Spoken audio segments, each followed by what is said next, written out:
We are so thrilled to be partnering with Hinge. Hinge is the dating app designed to be deleted. As you all know, I'm a huge Hinge advocate as I met my partner of almost 3 years on the app. Even before meeting him, Hinge was always my go-to app because I met more relationship-minded people here and had some great dates. Clearly, I haven't been on the app for a little while, but I re-downloaded it to check out some of the new features. One that stood out to me was the voice prompt, my best friend's take on why you should date me, where your friend can hype you up. Not only does this make the profile creation less daunting, but it's not always easy to see your own green flags. So to test it out, I asked Yue some fun prompts to get her take on what I could put if I was dating again. So the first one, how long have we known each other? What was your first impression of me and how has that changed? Julie and I have known each other for almost 10 years. My first impression of Julie was that she's very social, but I've learned that she has a lot more depth to her beyond the social butterfly that she is. My next prompt, what do you think are my green flags? I would say she's deeply loyal. She believes in love, curious mindset, and she is fearlessly ambitious. And then last but not least, what kind of friend am I? Julie is the kind of friend who will always have your back, no matter what. Damn, that feels nice to hear. So download Hinge and try voice prompts today. Then find someone worth deleting the app for. Hi, I'm Yue Xu. And I'm Julie Kraftchick. We're active daters turned dating sociologists. Here to dive into everything modern dating and relationships. Welcome to the DATEABLE podcast. Hello, everyone. Welcome back to post-Thanksgiving madness here at DATEABLE. How full are you, Julie? Still full. I feel like I was gone forever, even though it was a week. I was back in Boston for the holidays. That's a long time. Yeah, I think like when you're not in your own bed, it does feel like a bit, right? But it was nice. How was your holidays? It was very non-eventful. I went to a brunch with my parents on Thanksgiving, but at brunch, we went to brunch at 10:45 a.m., by the way. Okay, on Thanksgiving Day. The people that sat next to us were on a first date. On Thanksgiving? Isn't that awkward? I mean, I guess like if you're home for the holiday, I mean, you have nothing to do, I heard their whole story. They're coworkers exploring a possible romantic connection. And the guy was so awkward, he gave her his whole STI results. What? Like, he's like, I get tested for chlamydia on a quarterly basis. And she's like, why? Why do you need to do that? That's awkward. I could just picture this Thanksgiving, like Yue's parents are there trying to have like a nice meal. Yes. And then Yue's ear is like in the conversation of the people next to them. Well, he was so loud. My dad's like, what's chlamydia? Oh, like, my boy. God. Oh, boy. Oh, boy. Ask Google, Dad. Oh, my God. Okay, your whole family was eavesdropping because they were that much. That's crazy. Well, they were facing towards us, and he was so awkward and loud. And I just like I couldn't believe that they were spending their first date as coworkers exploring a possible romantic connection on Thanksgiving morning. Yeah, I mean, I guess like I was thinking like maybe they'd gone home, but they probably were just like didn't go back home. Like they stayed behind. But still, I don't know. I feel like even like brunch, it's just a very interesting first date. The whole thing very about interesting. It. Yeah. Yes. Well, and he kept saying like, let's get whatever you want because I'm paying. But I'm paying, by the way. That's weird. I'm paying you. I'm so intrigued by them. I want to find out more. I think like the best pastime is just listening to first dates because you can tell. Oh, it's the best. It's always so awkward. It never feels like the right dynamic of just people that are comfortable with each other. Ever. I love it. Yeah, I know. Do you ever talk about chlamydia on a first date?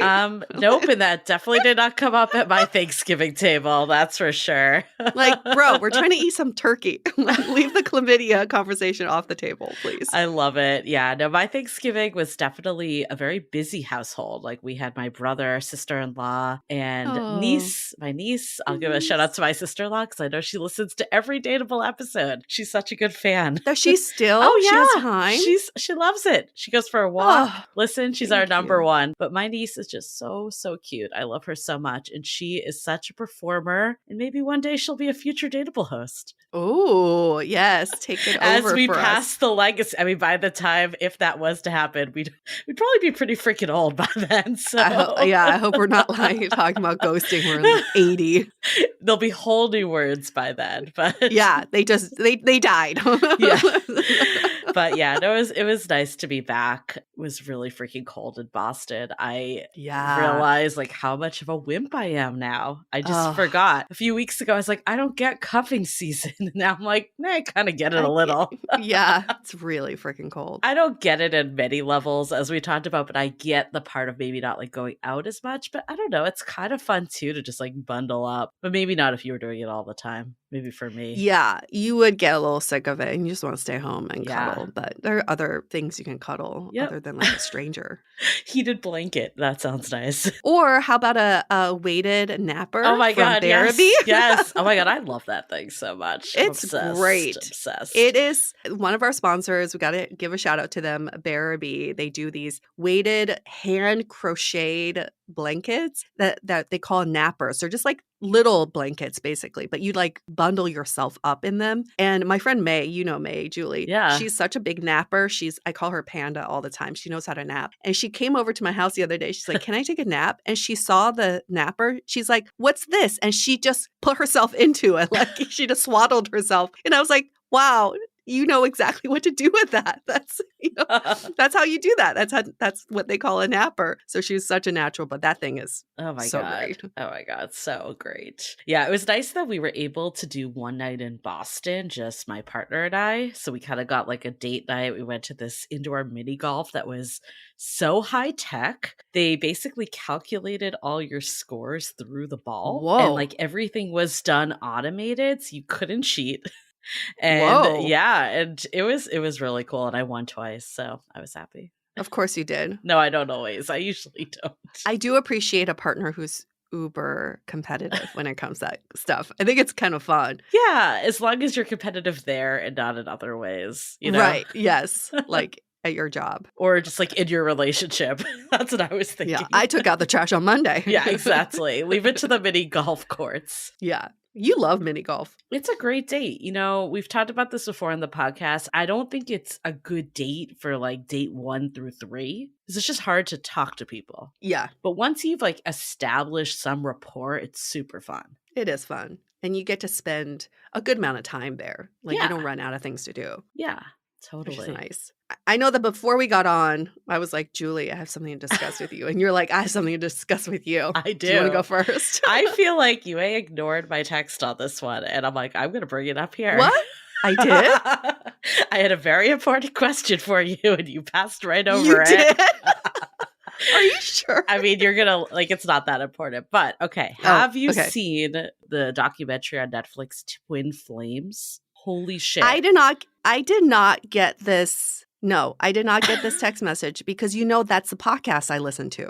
The cult one. The cult. Yes. Yeah. Okay. I didn't know you were listening to the podcast. I didn't even know it was a podcast. Remember, I texted you because my friend Kate was like, you got to listen to this thing. It was about this girl in San Francisco. And I was like, oh, is this someone we know?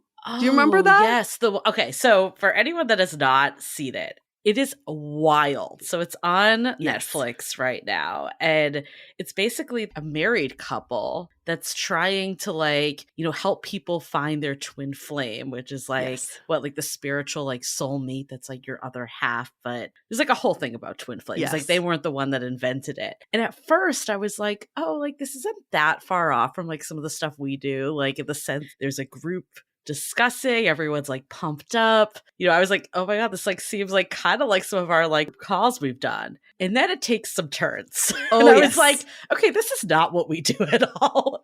I was like, holy shit, it takes some turns. I mean, I think the girl that maybe you're talking about from SF, she had so they basically would tell you this is your twin flame. We know who it is. Yes. They told her to pursue some guy that was clearly not into her. Not into her to the at point all. that she got a restraining order and ended up in jail she stopped for a month. I was like, holy shit. Yeah, because she was so convinced, this is your person. And if he's resisting, it just means he hasn't seen you as his twin flame yet. He doesn't know yet. I thought I couldn't get worse than that. And then Oh, no. it gets The other way woman. worse. The whole thing is like, they can guarantee. I mean, that's like clearly something we would never say in 1,000 years. Like, we can guarantee that you find your twin flame. Like, who says that? Yes. So they were forcing people essentially to be together to show that. And Yeah. then because people weren't finding their twin flames, they changed the rules that you could only find them in the group. Yes. But it was all women. So they started to like assign them genders. And I was like, holy fuck.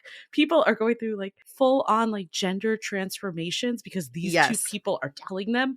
Of course, we're clearly like so pro trans rights, but this is very different when someone's assigning you. Like, these people were like, I've never felt like a man before in my life. It's like if they said, Yue, your twin flame is Julie. Yeah. And then Julie's like, I didn't know Yue was my twin flame, but I will be open to it. And then they would say, Yue, you are now the man in the relationship. And I would go and like completely transform myself. I feel like they weren't even saying like, Julie, are you open to it? It was like, Yue is your twin flame. Like, that is it. It's a fact. That's it. But you as Julie, you're like, whoa, I thought she was my friend, but now I have to see her sexually. And it's like, if you don't choose Yue back, you've got no one. That's your twin flame. Yeah, you're going to die. It's your fault. I was like, holy fuck, this thing is crazy. So, okay, I guess you've been watching it or listening to it. I got to go to the podcast now. I got to get on there. Is super. I need to watch the show too. Oh my God. The podcast is so engaging. And I don't know, my takeaway was people will do anything to find love. Yeah. And they're really, exploiting that. I hate that though, because it like discredits like things that we do, and obviously the guests we have an amazing guest today who's like so like, I want to help people, and it really just goes to show you that you need to still have a critical mind. And if you're ever in a situation where an expert is telling you that you must do something, that is something to stay away from. No one is ever in the place to tell you like, this is the only path for you, or this is what you must do. Like, that's too far. Yeah, a credible person will lead a horse to water. Yes. A non-credible, exploitive person will force the water down the horse's throat. Yes. Okay, so that's the difference. And we'll never force anything Holy down your shit. throat. I was it's so wild. exhausted. Okay, coming back from Boston, and then I had like some other work things this week, and I was just so tired, yet I could not stop watching this thing. Okay, I'm going to have to start watching it. I watched it twice. Like, I'm not going to lie. You did? Watched it last night and the night before. Wow.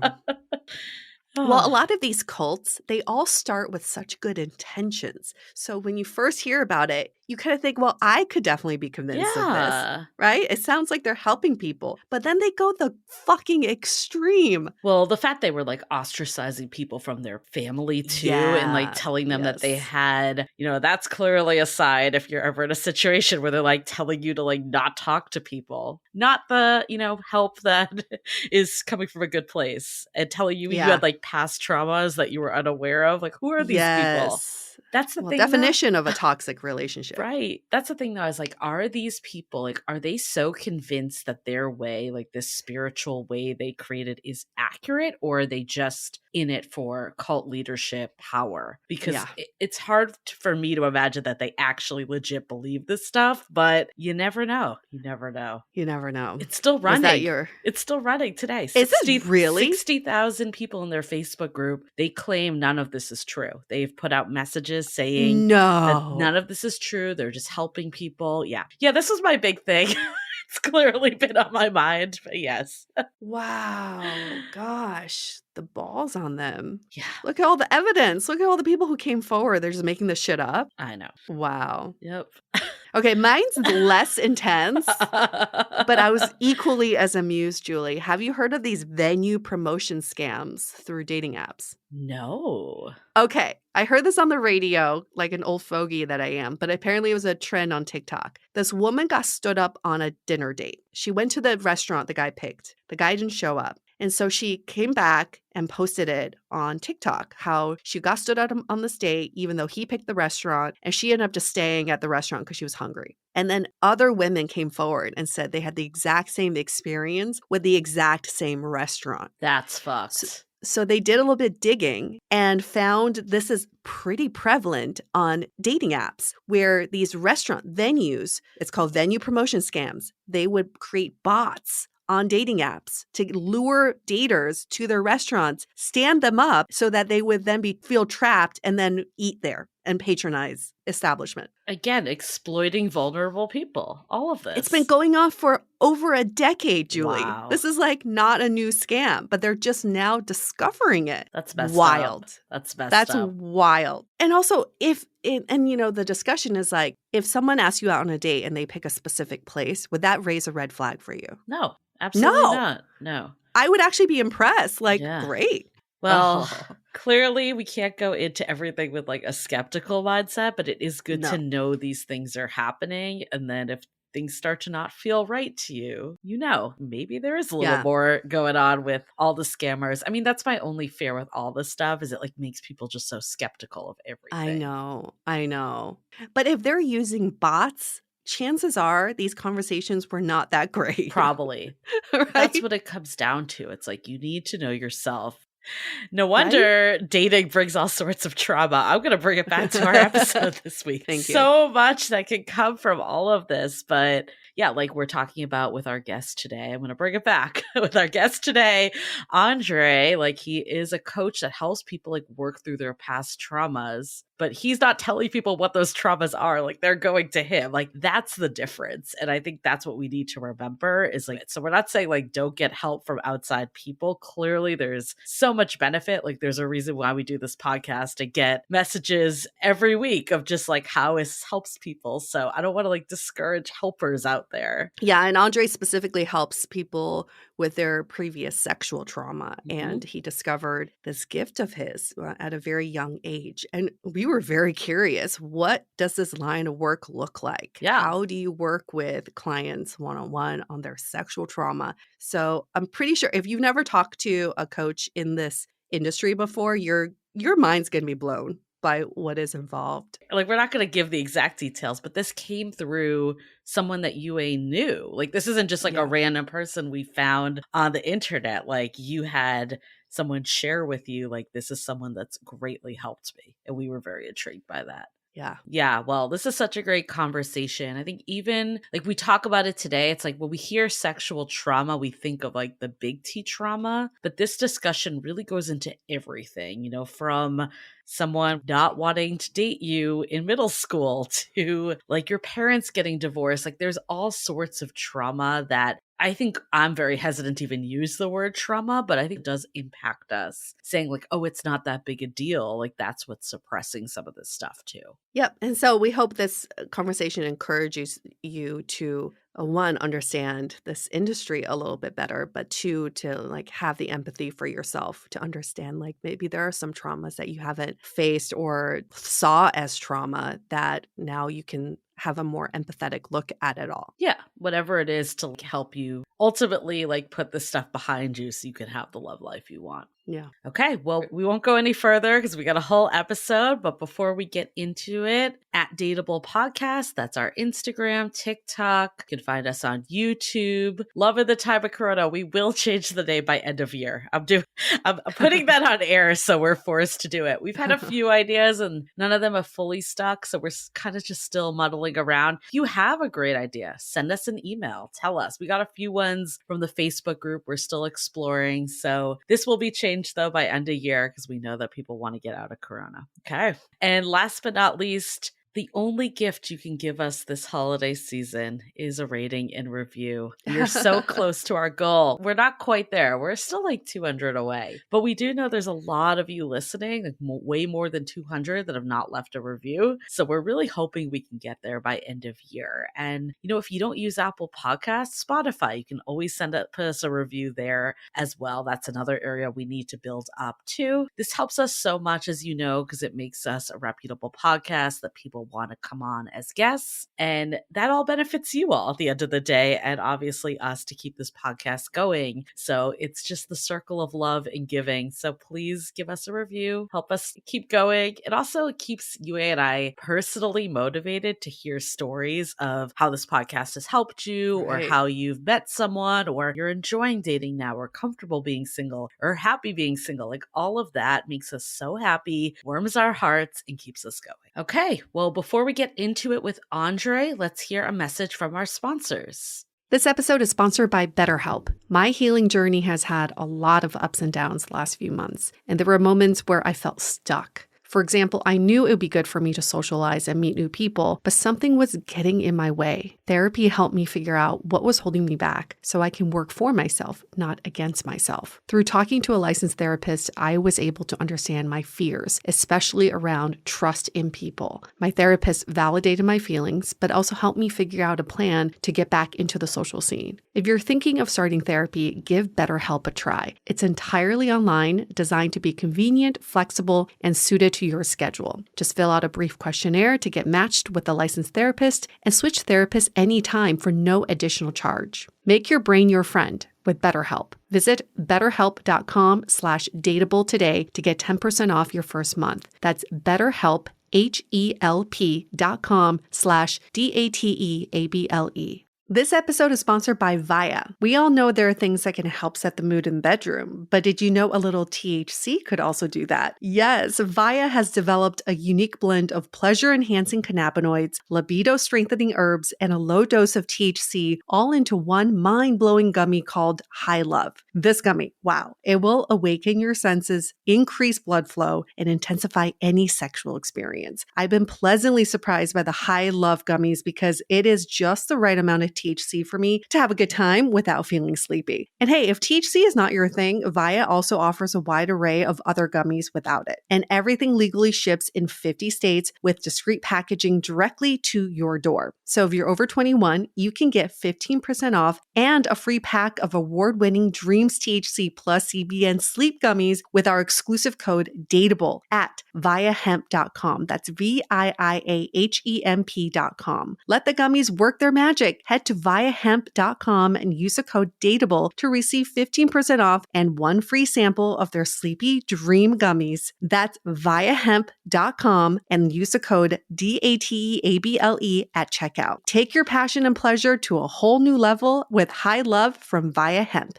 This episode is made possible by Armoire. Armoire makes getting dressed easy. With a clothing rental membership from Armoire, build the perfect wardrobe with brands that are high quality, unique, and recommended just for you. All you have to do is take a 5-minute style quiz and select items from your dynamic, personalized closet. The styles show up at your door in as little as 2 days. Then when you're ready for new clothes, just swap them out. Listen, I live in Southern California. There is absolutely no need for puffer coats or any sort of those winter jackets. But when I travel anywhere else in the world in these cold months, I'm often burdened with the task of getting winter clothes. And now with Armoire, I can just rent my winter wardrobe. It's brilliant. Right now, our listeners can give Armoire a try and get up to 50% off their first month. That's up to $125 off. Just visit armoire.style/dateable. That is armoire.style, spelled ARMOIRE.style/DATEABLE to get up to 50% off your first month and never worry about what to wear again. Try Armoire today. Living with ADHD can be a challenge, and dating with ADHD is definitely a challenge, we've heard many of you say. But finding the right care and proper tools needed to succeed can be life-changing. Done is an online ADHD care platform that can get you all the resources you need to help manage your ADHD. Online visits, refills, and a 24/7 care team made for you. In just 1 minute, Done's online assessment can help kickstart your ADHD treatment journey. With experienced clinicians, worry-fill refills, and online visits, you can start getting personalized care as soon as today or tomorrow. So contact an expert team that can help you around the clock and get a personalized treatment plan just for you. Here's how you do it. Take a free 1-minute assessment and book an appointment with a licensed ADHD clinician as soon as the next day. Get continuous care, one-click refills, insurance coverage, and 24/7 care team support with Done for just $79 a month, and pharmacy copays as low as $0. Visit get.donefirst.com/podcast to learn more. That's get.donefirst.com/podcast to learn more. Done. Turn ADHD into your strength. Okay, let's hear it from Andre.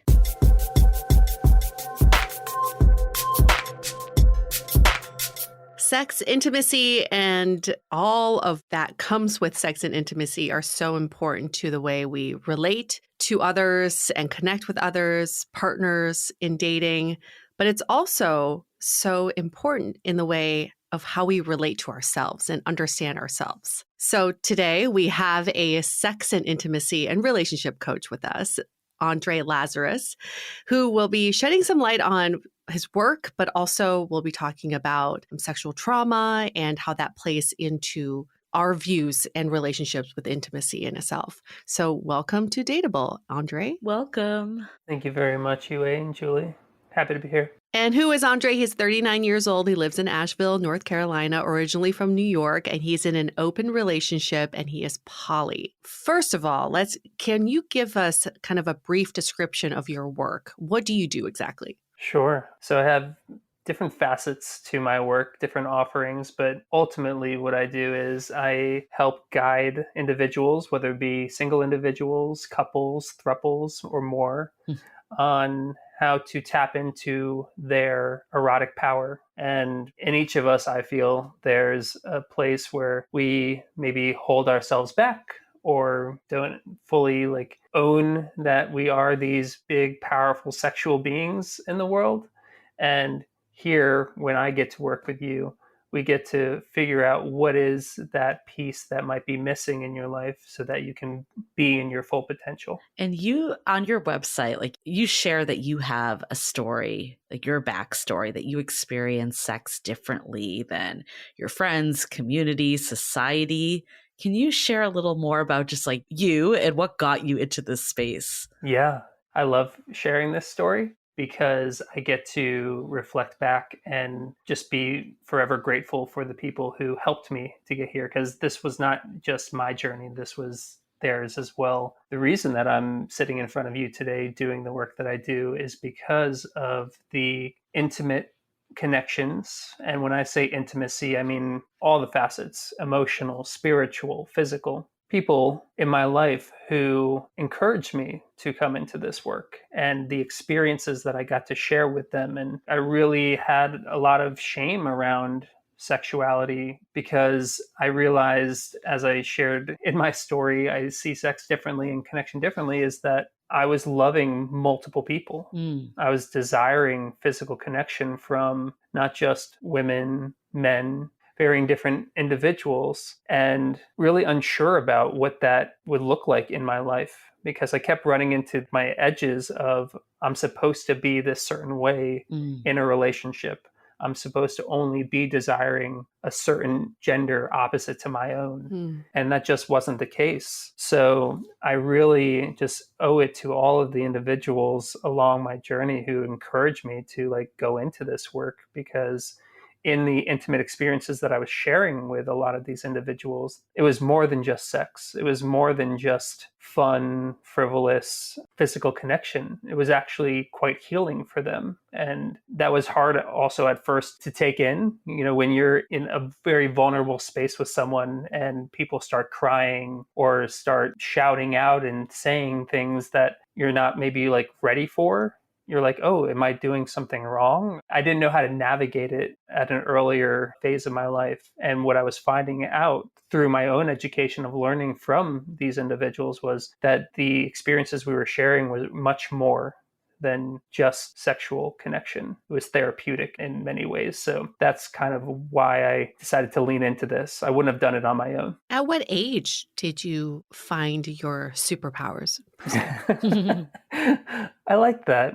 I definitely emulate Batman. I have him as a tattoo on my arm. So hearing you say superpower just juiced me up. So thank you for that. It started at a very early age, but I didn't know what they were. I didn't realize that they were superpowers. So even in my high school years is when I started receiving certain reflections about how I was showing up in connection, in relationship. And when we're in our teens, what do we really know much about relationship outside of the excitement and maybe the lust? And now that I look back, I realize that there were moments where those superpowers were starting to come through, but I really found it more in my 20s, in my college years, where again, just the people that I was sharing these connections with were reflecting back what those experiences were like for them.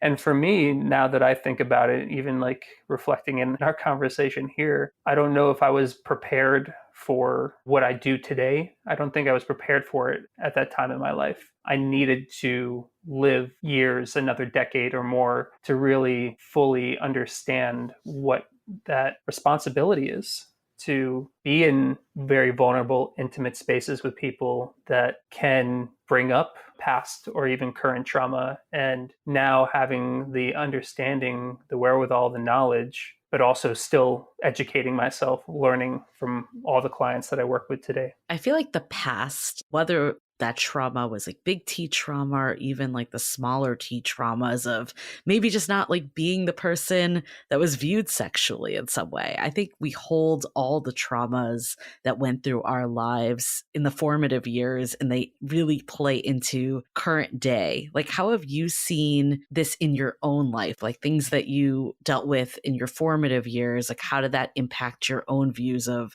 sex and love and relationships? Yeah, no, that's a good question. I would say just my own like knowledge of what relationship is, and then also of what that trauma was. I think when we're younger, we just assume that these things happen to us, and maybe at some point down the road, whatever those like difficult or challenging emotions or feelings were would like subside, or we just like get over it. But as we become these adults, we're really just big kids, we're all still children, but we just had to grow up at some point because society said so. We now realize, oh no, there's things that don't just go away. There are things that live within us, like trauma, depending on, we're talking big T, little t, trauma is something that can be attached to us within our body.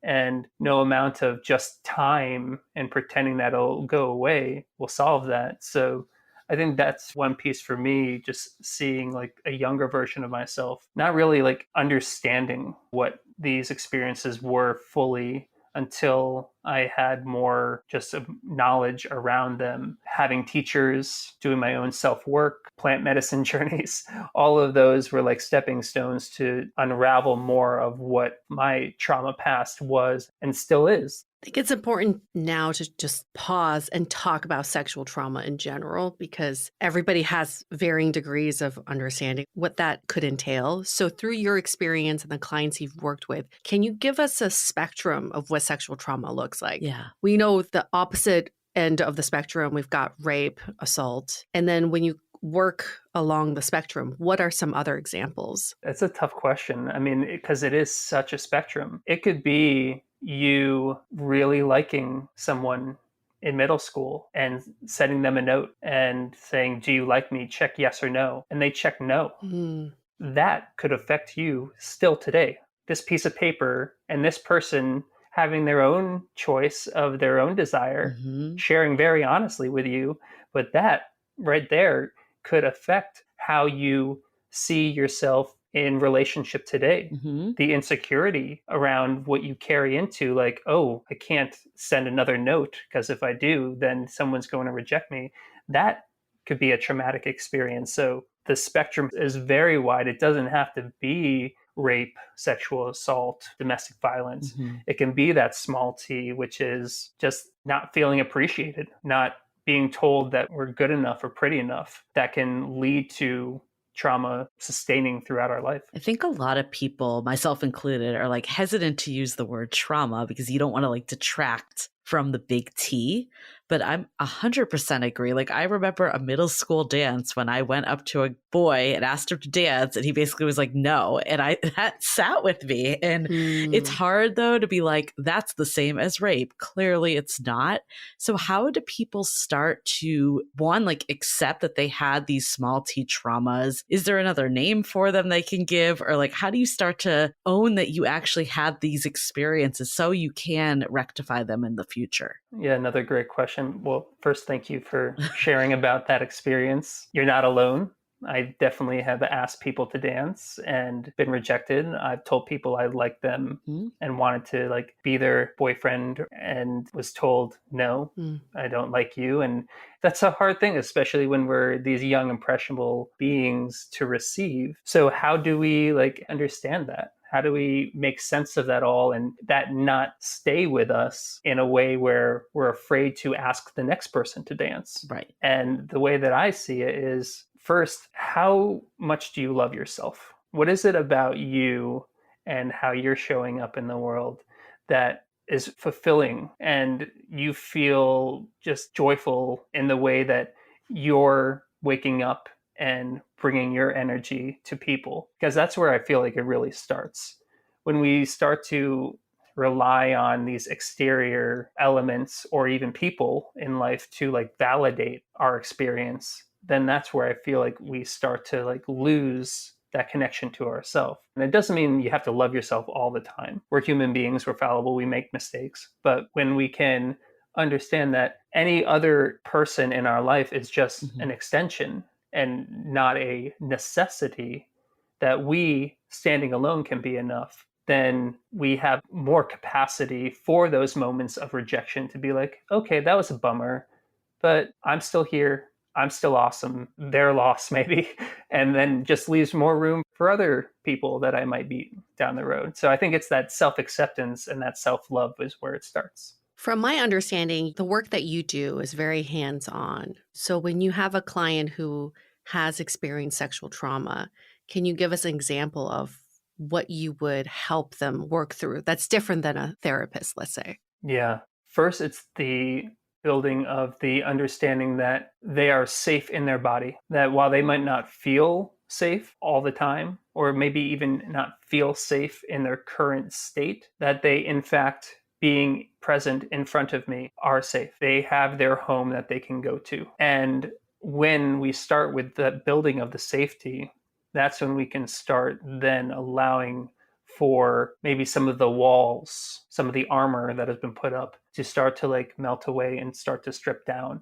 But really it comes down to, when we're talking about sexual trauma, again, there's something that happened physically to this individual that is still with them. So if I'm going to be going into any experience where I'm going to be interacting with them in a physical space, it's first them understanding that who I am is not going to be a threat, or that they have choice in everything that we do from that moment when it comes to not just the physical connection, but the emotional connection as well. An example might be, I've worked with a client where we spent the first almost 5 sessions where we were on opposite sides of the room. And only when they felt comfort in moving closer, I recommended that when you feel the desire to move closer, just move a little bit. You don't have to do these big leaps. Just find that place where you feel comfort in coming just a little bit closer. And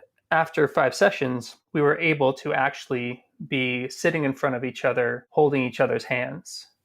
There's varying levels. There might be someone who's had like immense trauma, but might feel very comfortable being held by me in the first session. That's why I go back to the safety of that person in their own body and understanding that whatever trauma that had taken place before, in their current present where we are in this moment, will not take place again. And I know you mentioned like the range of trauma is massive. So with your clients, like what kind of range are people coming to you with? And like, how do you tailor that? I know you, obviously some of it you just said was around safety, but I'm assuming like someone that has the trauma of maybe not having enough sexual experience and unsure what to do versus someone that's like a domestic abuse or a rape survivor is going to be very different. Like, how do you handle that spectrum? It's a co-creative experience. There's nothing that I can handle alone. And that's why I consider myself more of a guide. We are ultimately responsible for our own healing. So when I'm with someone and we are creating the relationship, because that's what I'm doing with the clients that I'm working with, I'm creating a relationship with them. It's understanding where the current boundaries are, where are the limits. Do you feel okay like being touched on your shoulder? And before me touching them, asking. I often see like someone might give someone a hug, or they might like, hold their hand and say, is this okay? For many people that might be completely fine, but some people want to have their voice heard before that action takes place. So it really does vary. It's very dependent on the individual and their comfort level. But ultimately, there is a reason that they came to me, and there's a reason that we're here. And it's to work towards a goal, to work towards an outcome. And that might take years. That might happen in a single session. You just never know. It really depends. And what does that look like? And excuse my ignorance in this question, but how far do you go with your clients? I'll say that I will go as far as the client feels comfortable going. And that can be in a very physical, connected, erotic, sensual place. And with that, we make sure that there is very clear understanding of where that comfort level is before we go there. So it's a physical experience. There's plenty of arenas and avenues for talk therapy, and talk therapy I feel is very beneficial for many people. And there's a place that talk therapy cannot go. And that's where myself and other practitioners who feel confident and also comfortable going into physical spaces has that extra added benefit, because with trauma, specifically, we're talking about sexual trauma living in the body, being able to sometimes go back into that trauma, being able to maybe even relive that, but knowing that now you have a voice to say no.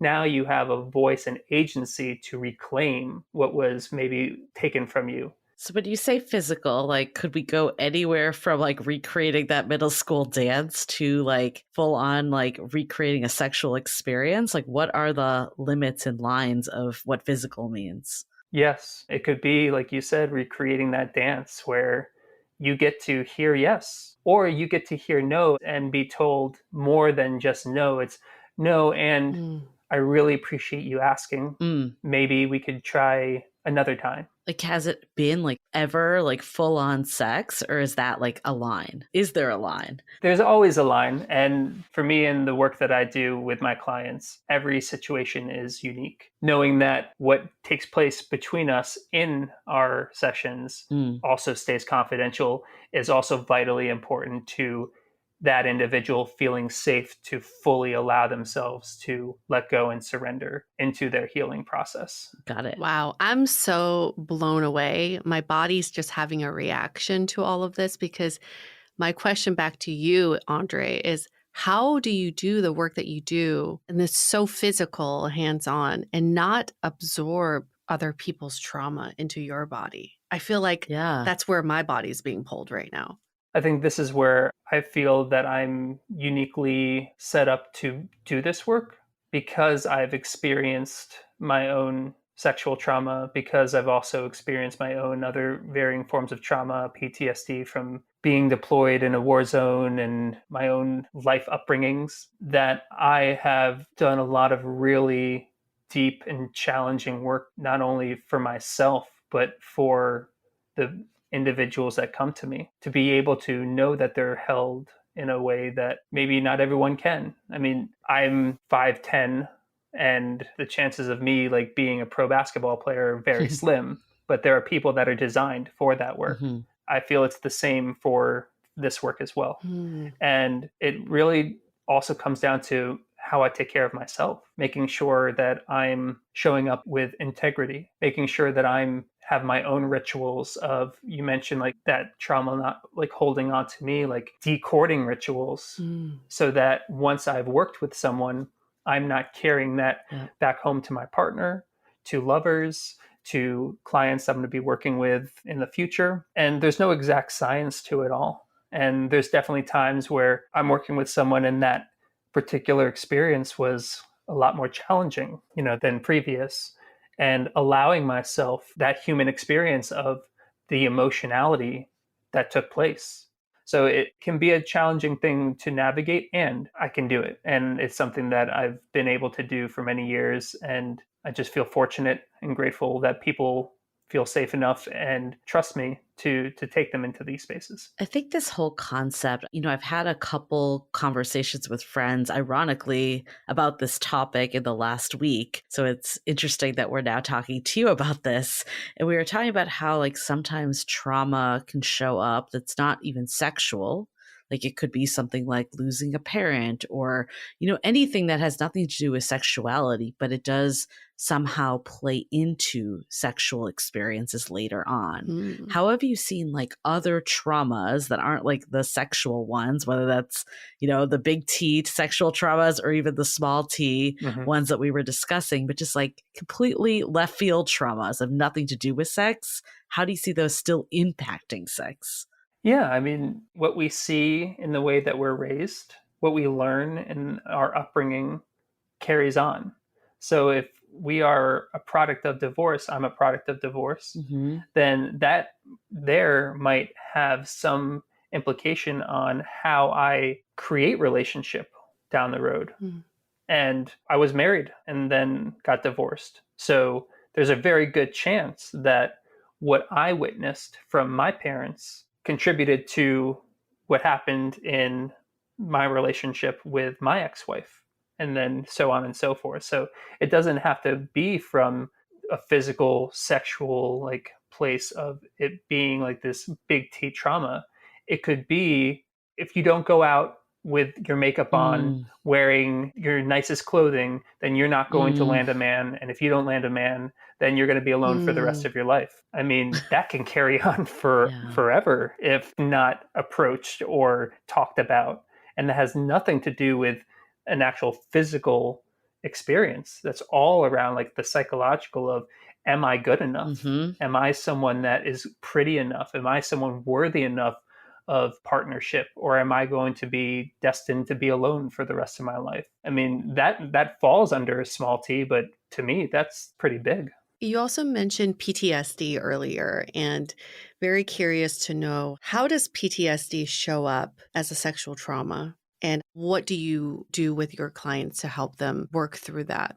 Well, I mean, PTSD, post-traumatic stress disorder, when talked about, generally we think about or we go to something having to do with like the military or war or a traffic accident that left us like with certain like actual physical injuries as well, but that emotional injury continues on. Anything that is traumatic and has caused a stress like point in your body to continue on post the experience is PTSD. So when we're talking about sexual trauma, it might be that you were assaulted and had someone hands around your throat and you were like losing your capability to breathe, and you were, fortunately able to get past the physical point, but the trauma piece still lives on. So now if anyone touches your neck, even if in the most gentle, caring way,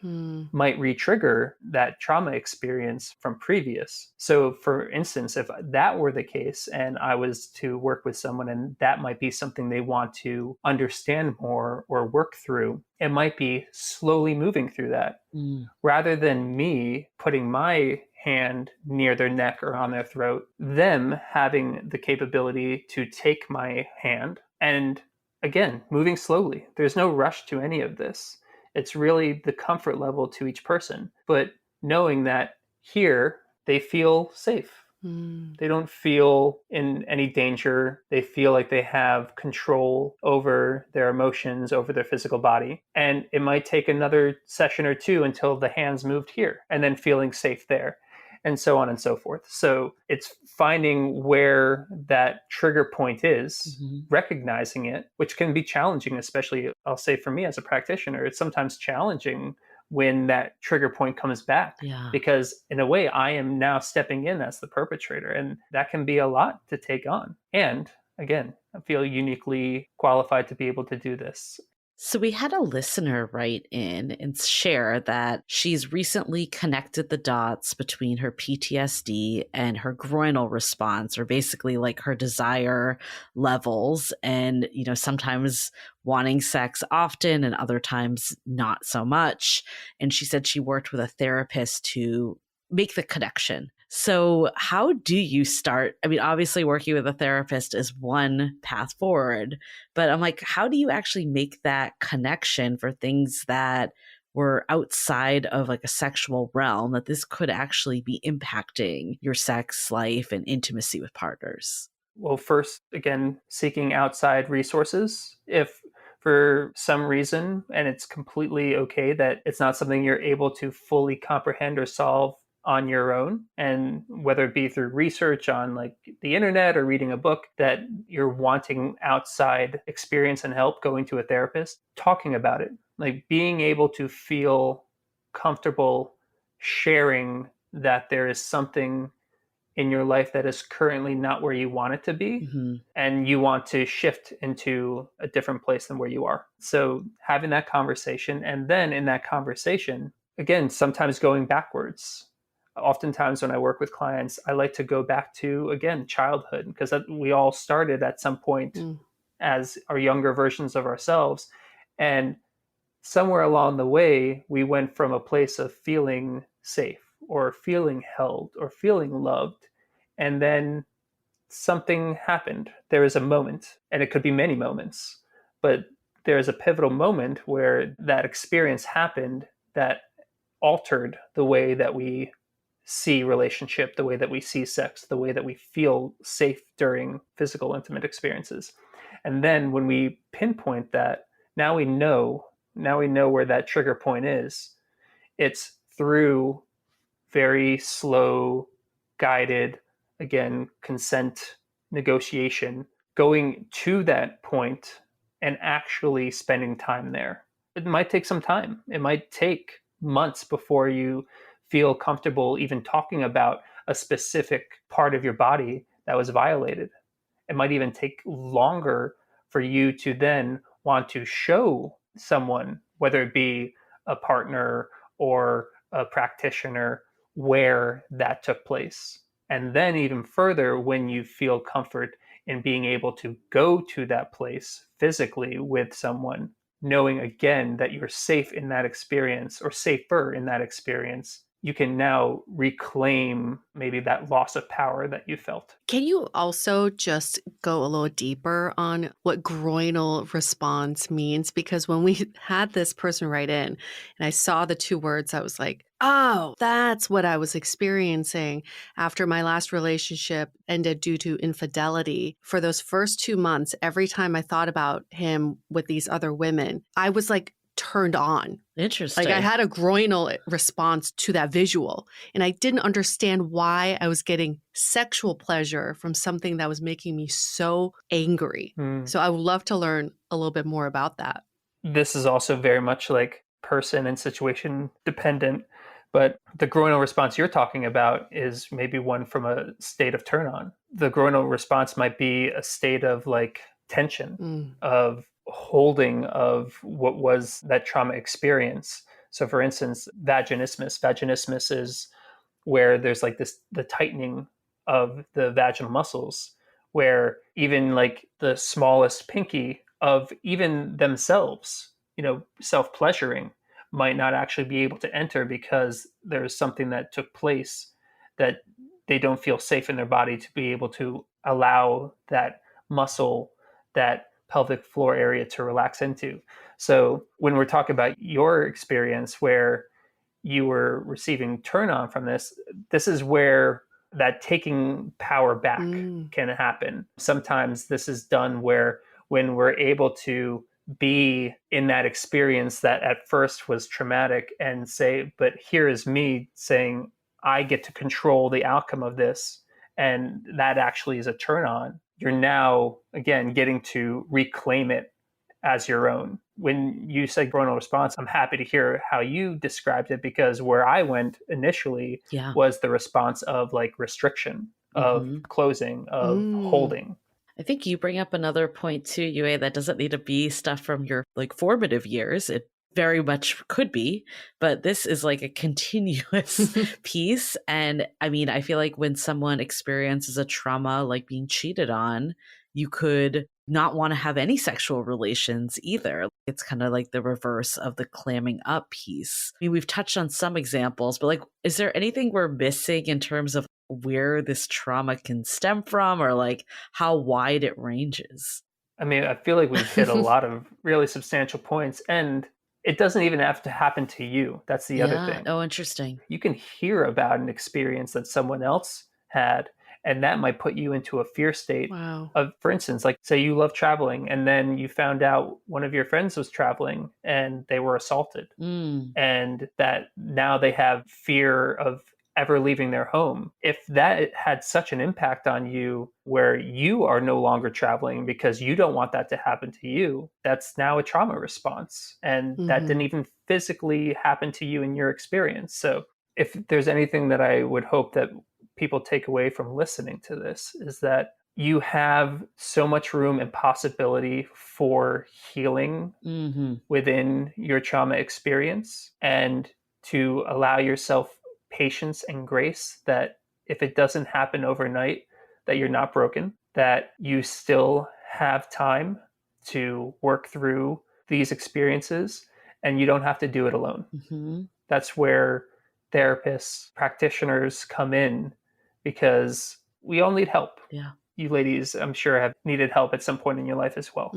So allowing yourself the grace and compassion that there's healing in your future. It's just a matter of when you feel ready. No one can force you to do that. And that's sometimes the challenging piece, is the self-responsibility of wanting to go into that healing journey, because no one's going to be able to push us into that. We need to do it on our own. Let's hold that thought for a quick message. This episode is made possible by Badlands Pets. As you all know, Mojo, my precious baby, is the reason why I found love in the first place. He made me feel love again. So I would do anything to ensure his health and longevity. And actress Katherine Heigl and I have that in common. She's helped save over 16,000 dogs through her foundation. And after doing a ton of research, she feels there's one place we can look to improve any dog's health, and that's their food. So fortunately, she found that just by adding a few special superfoods to her dog's food, she saw huge transformations in their health. So she's made a 20-minute video explaining step by step how anyone can do the same thing to see incredible changes in their dog's health. I've definitely re-looked at what I'm feeding Mojo and making sure that, hey, he only has one life to live, and I want to make sure it's the best damn life. So if you want to keep your dog healthy and happy, go to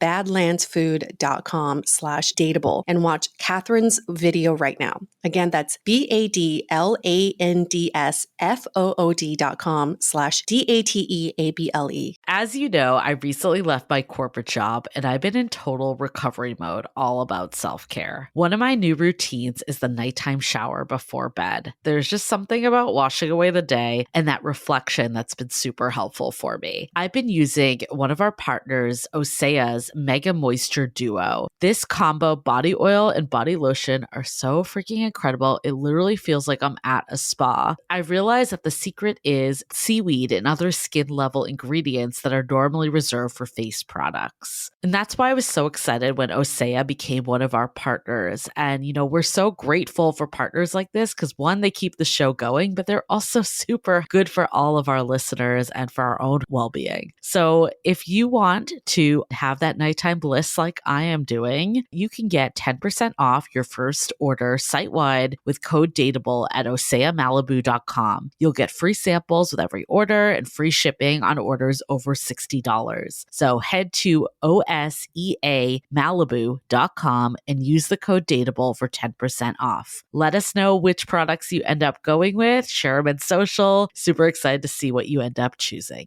It's all about taking back the control and being empowered. Sometimes I think in sex, we feel like we're giving up the control to the other person. Like we're just following along and just going along for the ride. And this work that you do goes beyond sexual trauma. I think it's just overall how we look at sex as a society is problematic, that we don't think we have the power sometimes. When you think about communities like BDSM and kink communities, do you think that those are good ways to kind of open up our views on sex? And, you know, if someone's not ready for one-on-one work with you, do you think that's a good entry point? Short answer is yes, I do. And with anything, it's important that we do our due diligence, that we do our research, that we ask ourselves the question of, why are we going into these spaces? What do we want to experience? Making sure we're having very clear, guided, consensual conversations with individuals that we might be going into these spaces with. But the realm of BDSM, it's one that I feel very comfortable in, that I enjoy in my personal life, but I also will go in with clients as well. And when we get to relive or be in that experience that might have been traumatic, but now from a place of taking that control back and having that power, being empowered, we have now been able to reclaim it. And that's where BDSM is a great space. So this is just a quick example. You might have immense trauma from being spanked with a hanger when you were younger. And now, anytime you see a hanger or anytime anyone might touch your butt, that might re-trigger what that experience was. But when you can allow yourself the room to, in a safe way, be with someone and now have them, through negotiation, through clear guidelines, bring in a hanger or bring in spanking.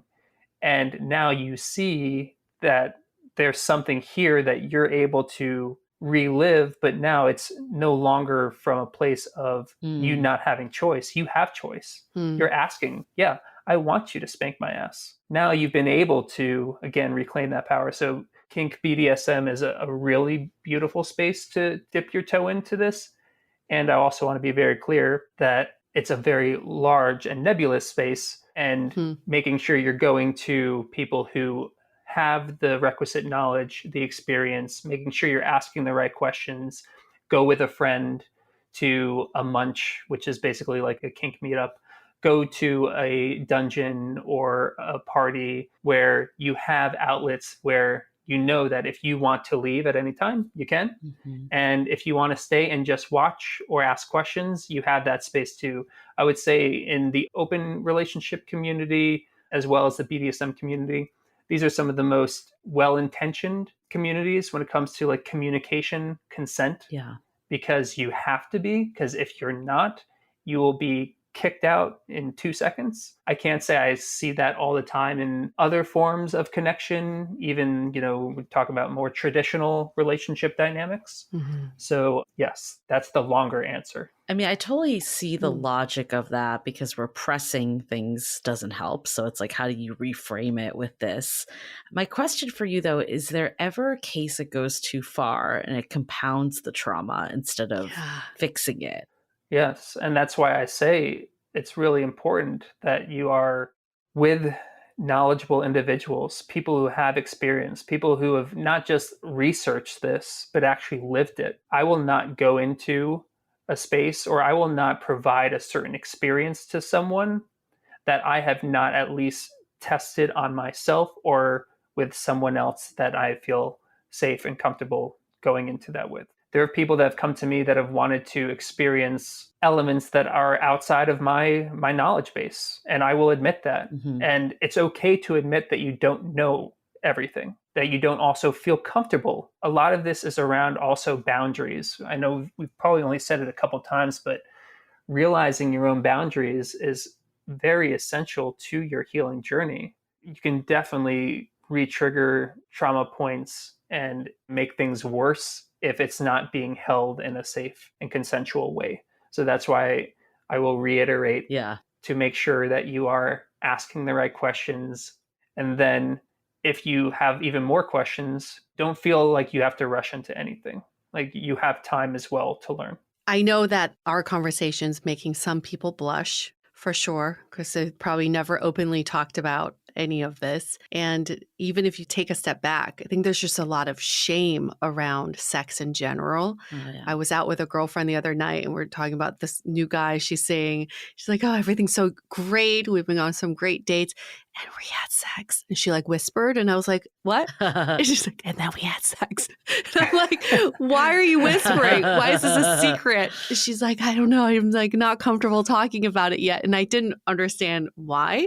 So what are some ways, if people still feel a lot of shame around sex and talking about sex and even the act of sex, what are some baby steps that people can take to start removing those barriers? Yeah, I think the first baby step is realizing that we are all sexual beings.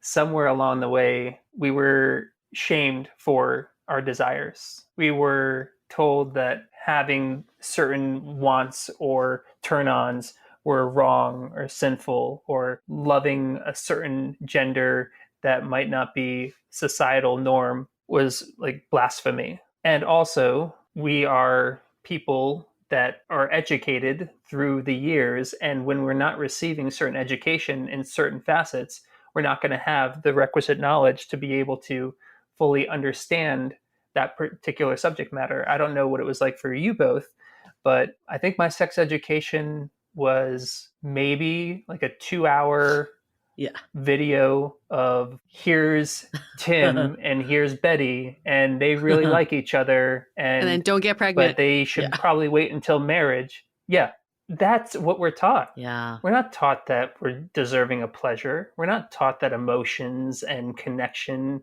in sex is just as important as the overall goal, societal goal of like getting pregnant and then having a baby and then the white picket fence. So it makes sense that your friend and other people don't sit around a dinner table and talk about orgasms or talk about some really raunchy sex. It feel comfortable. Like my dream, because this is what I do, and sometimes, it makes people uncomfortable. And when I find out that it does, I know that I can then tailor what I'm talking about. But I speak about sex as if it's just another day. And when we can start to like do that as a collective and make it not this shameful thing or this thing that we only talk about with friends or this thing that we only do in the privacy of our own bedroom, will diminish some of the feelings of shame. If you want to like really see how human beings can just be their full, free, uninhibited selves, go to a play party.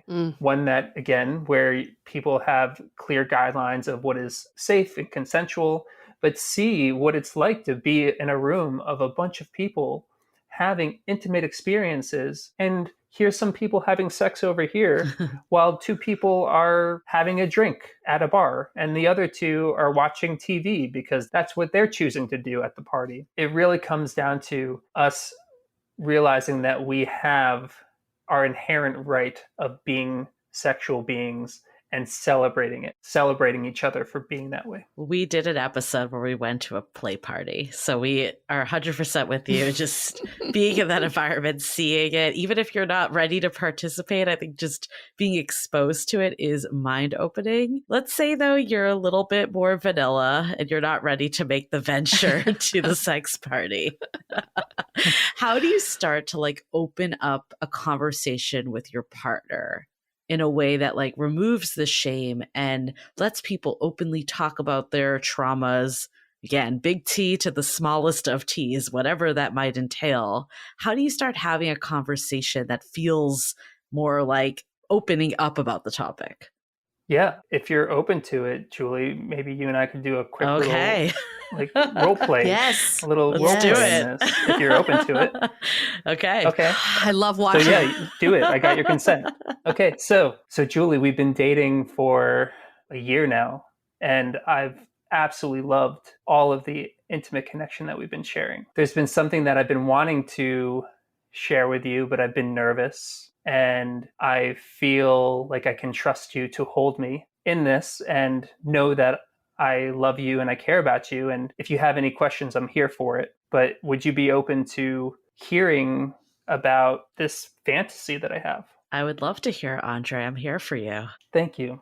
I have this fantasy of watching you and another man have a really delicious sexual experience where I'm not involved. And I'm wondering how that makes you feel hearing me say that. No, I'm a little turned on right now. I'm not I'm not sure. Me too. I really appreciate you sharing that with me. I admit that's not something I've done before or thought about doing. Would it be okay if we talked about this more and what that might entail for, each of our sexuality and our relationship? Absolutely. And I appreciate you receiving it. And I want you to know that if there's anything that you ever want to share with me that maybe you have thought about and were hesitant, that I'm here to hold that for you. And we'll just take it slow and there's no rush to any of this. Love that. Thank you for sharing. So that was an example, like conversation of when you can trust that your partner will love you and hold you no matter what comes out of your mouth, Yeah. that these are just ideas, that these are just feelings, that it's nothing personal. We're not saying, oh, you sitting across from me are not enough for me and I'm just trying to like find my way out. You're enough for me, and there's more that I'm desiring, and I want to figure out what that is. And we might not actually ever physically go into that, Yeah. but we can at least talk about it. And now it's out there. That's why I say, like in BDSM and open relating, that these particular groups of dynamics are so powerful because the authenticity in the communication Yeah. is just overwhelmingly just amazing. Sometimes it's challenging. You might hear something that is hard to hear, but when you can say something and now you've said it and it's the truth and you're not holding back, Yeah. the weight of that off of you is just, you can't compare it. I was going to say, like, obviously this was in a role play scenario, but I'm like thinking about if this actually was a scenario, I probably would have maybe asked more, like, is this a request or is this just something you're sharing with me? Like, how do you break down that piece? Because I think sometimes when people tell you something, your mind automatically goes to like, they want to do this tomorrow, where that might not even be the case. Well, right there, I mean, that was a perfect example, is asking that question. Yeah. It's like, oh, so you shared that with me. Thank you. Is this like an idea? Is this something you want to put into action? Yeah. And now it's up to me to then go deeper into that. And then we have dialogue. But I think what sometimes happens is we don't always assume positive intent when we have conversations like this. And doing so, that's why we get hurt. And then when we're hurt, then we're like, okay, I don't want to share this ever again. Or if I do, I'm going to hold back a bit. It's being able to feel confident that whatever does get shared, even if it's challenging, that we can work through it together. And it takes practice. Like none of this is like overnight. Yeah. Again, I've been in my relationship for 10 years. We've been open in our relationship since we met, since the inception. Wow. And we are currently moving through a very challenging time in our relationship. Very challenging. This isn't like a fix, oh, I did this once and now we're good. And it happens in monogamous relationships as well. It's where do you, again, just feel confident in the relationship that what you share will at least be heard. It doesn't have to be fully understood, but it will at least be heard. And then you guys can move through it slowly with practice over time. Can I ask you for one more role play? And you could do it with UA this time. Oh my God. UA, would you be open to that? I'm very open. Okay. I'm just like thinking of the range that we have here. And this is something we get a lot as a question, especially from men, I think, of men that don't have a lot of sexual experience, whether it was like some past trauma, big T or little t, depending on where it came from. How do they share that with their partner or potential new partner in a way that they'll still feel like the person's attracted to them, but, you know, share their truth? And then also, if they don't have as much of experience, the partner is not like, why is this person terrible in bed? That's more like, again, what the perception is that we've heard people say before. Okay. And what is this in the role play? Let's say you're the person with inexperience and UA is the person you're trying to date. Like, how are you going to share this truth with her in a way that, you know, keeps your relationship moving forward, but you're sharing your truth? This is a good example right here. Also for your listeners, I checked in with UA where Julie brought in an idea. She was excited about it. She's like, hey, I'd like you to do this with UA. Yeah. I could have been like, yeah, I'm in. Let's do this. But instead, I took a moment and I checked in and I asked her if she was open to it. Yeah. And she said yes. It wasn't a okay or I'm not sure.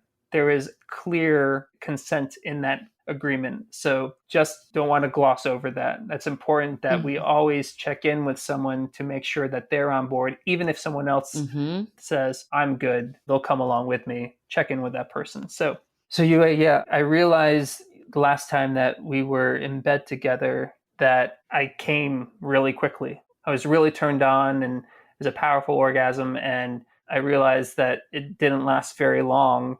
And I have some shame around that, but I want to talk with you about this because I feel like you can help me to calm myself down earlier on. And if you're open to hearing this, I feel very safe sharing it with you, but I just wanted to check in to see if you're open to receiving some feedback. Thank you for sharing that with me, Andre. To be honest, I didn't even think about that as a factor. I was very happy that you came. That makes me happy. I hope that we can move towards a relationship where it's not about timing of orgasms and judging the timing, but that we are both equally happy and feel pleasured in our sexual experience. So maybe that's something we can work towards. Ah, I love you even more Oh, than I did before. I love you too. What my feedback is, thank you. Thank you for sharing that. So when you were going down on me, I realized how much more sensitive I am on like the head of my member than I used to be.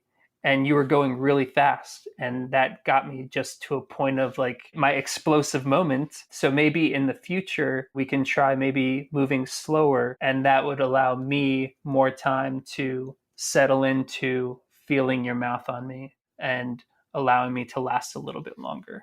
I so appreciate that feedback because I've only watched porn all my life and that's what they do. They go fast and nobody's given me that feedback before. So I'm glad that you're telling me what is pleasurable to you because I don't have a penis. I wouldn't know what would make it feel good. And it's on you to tell me that. So I appreciate that. I love this. That was great. That was great. And I think like I'm giving all three of us a round of applause I on think that for one. our listeners too, like if you're not as eloquent as maybe I will say Andre and Yue were from listening, that's okay too. I think we don't need to be buttoned up to have this conversation. Yes. What I like about it though is it's just opening things up in a way that's transparent, it's sharing, it's hopefully bringing you closer to your partner. Yes. Well said, Julia. Well, this has been such an incredible conversation. I mean, there's so many takeaways. I don't even know where to start. But I think the biggest one I have is just like recognizing our human experiences, not putting shame on the past, but also not feeling like the past defines us too.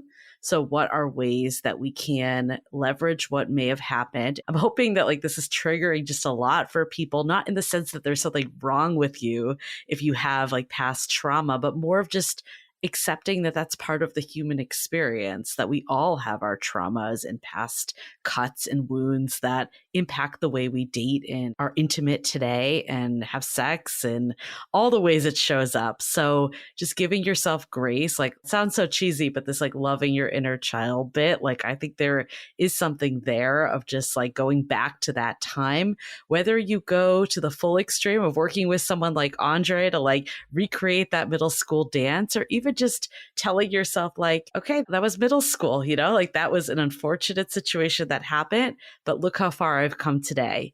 So I think there's many ways you can navigate it. Of course, a lot of it depends on your own self and what's going on for you, but just knowing that there are resources if you feel like you need that outside person, I think that would make me feel a lot better, just knowing there is someone I can turn to. And again, it's up to you of like what works for you. And maybe it's trial and error. Maybe it's trying talk therapy. And if that doesn't work, trying something more hands-on. Like there's many ways to go through it. But I loved what you said, Andre, of like, if this is still something that's getting in the way of you having the intimacy and love life you want, then it's worth double clicking on and looking a little deeper of what might be going on.